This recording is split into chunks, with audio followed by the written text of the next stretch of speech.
Today, we're talking about injury updates, roster moves, and next man up mentality for the Washington Commanders as they continue to prepare for their game against the Las Vegas Raiders. And so before we go ahead and we jump into it, I first want to remind you to hit that subscribe button, just like Jayden Daniels is going to be hitting Terry McLaurin, Deebo Samuel, Zach Ertz, and many others for multiple touchdowns this season. And so in exchange for hitting that subscribe button, I'm going to give you nothing but daily content around the Washington Commanders. And so make sure that you hit that like, you hit that subscribe, and you join the Washington Commanders Insider family as we talk nothing but Washington Commanders football. And so with that being said, let's go ahead and let's jump into it.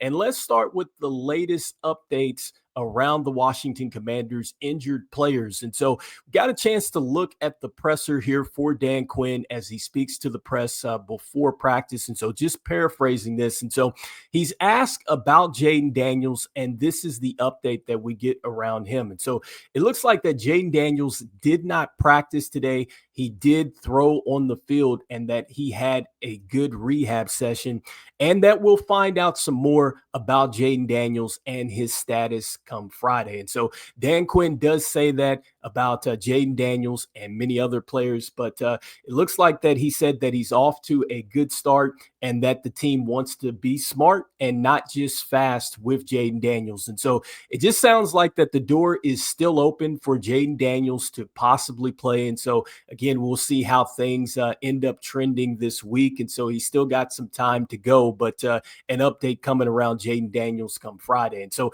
next, Dan Quinn does talk about Jonathan Jones. And so it looks like that Jonathan Jones, unfortunately, is going to be on the IR. And so that is a tough blow to the secondary. And so I've been talking about this really leading up to this season and just talking about how Jonathan Jones really gives the secondary that level of versatility because he can play inside, he can play outside.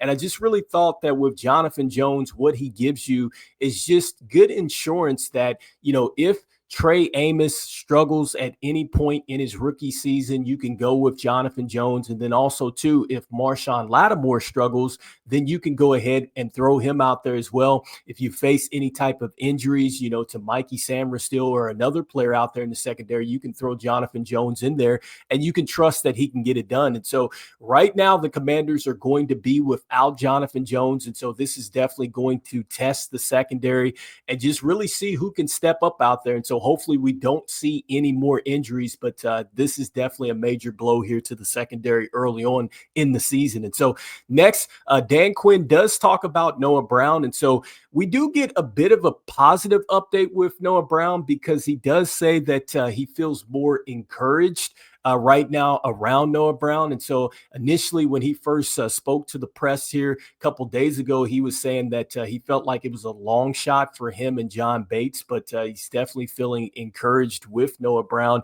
And he just talked about how Noah Brown is just an elite competitor. He said he's one of the biggest competitors here on the team. And so, you know, just a tough situation right now with Noah Brown. I did look on NFL.com there, and they have him listed as having a groin and a knee issue. And so we'll see what happens with Noah Brown. Like Dan Quinn said around Jayden Daniels and just many others, we'll find out some more about him Friday.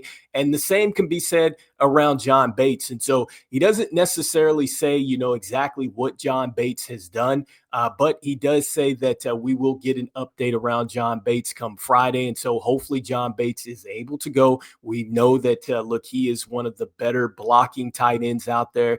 And the running game is going to be extremely important. Also, too, you know, just from pass protection as well. And so, you know, John Bates can definitely help you there as far as chipping and then getting into routes and things like that. So we'll find out some more around John Bates. And so some other injuries that I also saw here is that I did see once more on NFL.com here for Trey Amos. It looks like that he was limited due to a shoulder.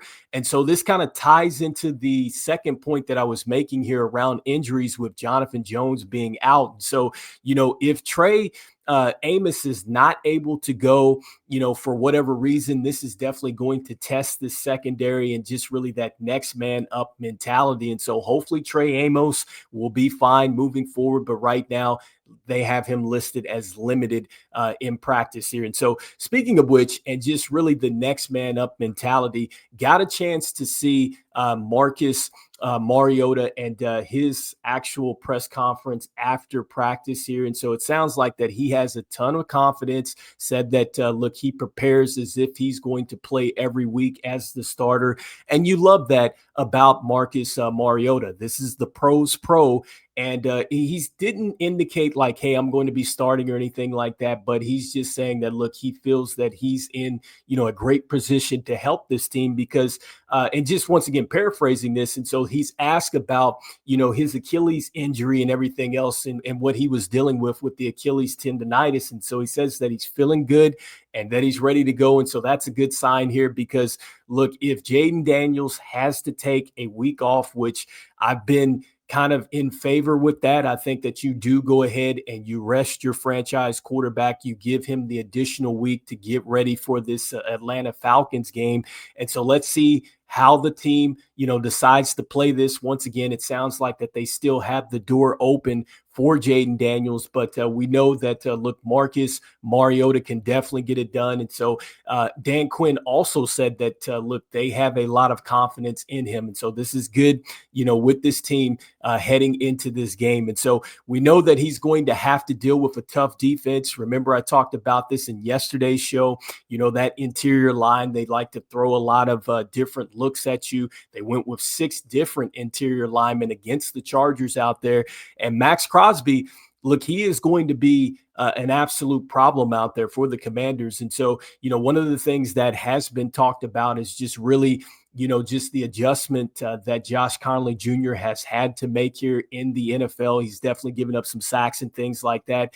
And the Raiders are going to just try to give multiple looks to try to confuse him and the rest of the offensive line out there. And so Dan Quinn talked about just really how relentless that Max Crosby is and just how much of a competitor he is, the great bend that he has, because, he has the ability to get you just off of several moves. And so he doesn't necessarily get you with the first move. It might be the second and the third move. And that kind of ties into the effort that he gets you. And like I said before, in the last show, you also see that they will drop him into some coverage. And so, again, they're going to give us some different looks. And so hopefully, this offense is ready to go. And so that leads me to the next point, which is just really the roster moves and just how this is going to help this team going into this game and just really for the rest of the season. And so Adam Peters really wasting no time, and going ahead and making adjustments to the roster. And so didn't get a chance to talk about these moves, but we did talk about Chase Edmonds, who is going to be on the practice squad. Dan Quinn did say in his presser that they absolutely do have a plan for Chase Edmonds. And so it's just going to be a matter of, probably him ramping up and getting up to speed. So he does say that. Jalen Holmes, Chris Moore, they're up from the practice squad. And so I think that Jalen Holmes is certainly going to get some run. And Chris Moore, he caught a great pass against the Giants. And so there's something there between him and Jayden Daniels, and this team definitely trusts him. And somebody else is going to have to step up, I think, at this point in time, especially since Noah Brown is very iffy going into this game. We already talked about Austin Eckler and Dietrich Wise Jr. Being on the injured reserve list at this point in time. But also Adam Peters brings in Preston Smith. And so Preston Smith was with the team from 2015 to 2018. He played with Ryan Kerrigan back then. And look, this is a guy that he can get home with the sacks and things like that. And so I talked about this a couple episodes ago that Preston Smith might be a good fit here for the Washington Commanders because of his versatility. And so he's listed as a linebacker, but he definitely can play the edge. And so one of the things that Dan Quinn talked about with him is just that just his ability to play the edge, his size, his speed.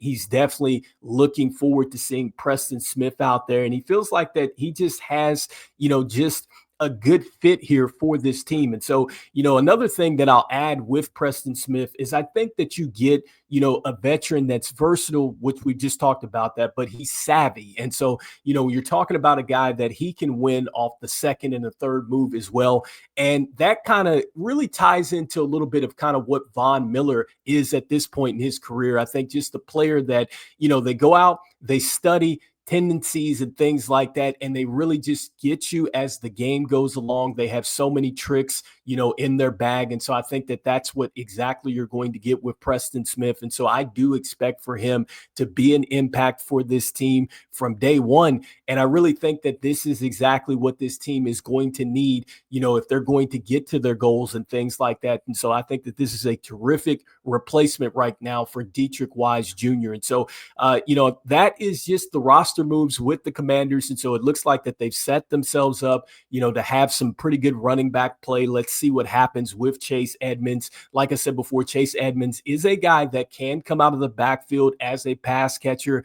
Pretty solid as a runner, had two pretty good seasons there with the Cardinals. And so he's very familiar with Cliff Kingsbury. And so he knows what he's doing in this system and everything else. But let's see what we get from the running backs that are going to have to step up, with Bill, with Jeremy McNichols, Chris Rodriguez Jr., and these guys like that. Let's see what happens with them. And so anyway, you guys let me know in the comments here what you guys are thinking. Do you feel like that Jayden Daniels will, in fact, play this Sunday? Like I said, the door is still open. We'll find something else about him come Friday. Also, too, let me know what you guys are thinking here with Jonathan Jones going on the IR, Noah Brown being iffy. Then also, too, it sounds like that Trey Amos here has a shoulder issue going on. Let me know if you guys think that Marcus Mariota can get it done for us. And so anyway, in the comments, let me know. And as we always say, go Commanders. And I will see you guys on the next one. All right, peace.